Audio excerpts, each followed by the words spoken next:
बहुत खुशी कथा आज बरगढ़ पवित्र तीर्थक्षेत्र त्रिसंगम प्रयागराज को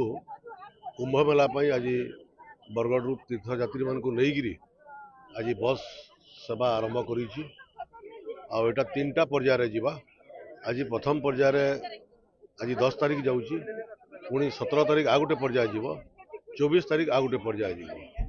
आम आगामी दिन में प्रयागराज को रेगुलर केमती एठू गाड़ी जीव से चिंता निश्चित भाव में करवा।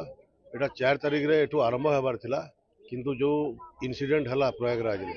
से राज्य सरकार यहाँ को घुंचेकरी आज पर्यंत कले आउ 2टा फेज आउ जाई पारि थांते किंतु जो इनसीडेंट हला सेठी जो भीड़ को दृष्टि रखिकी आम से बातिल करी ये 3टा पर्यायर आज आरंभ होईछि आ बहुत खुशी कथा आज सबू यात्री माने बहुत खुशी अच्छा आटा तो आरंभ मात्र आगामी दिन में प्रयागराज रेगुलर जमती गाड़ी जीव तार लगी आम प्रयास जारी रखा।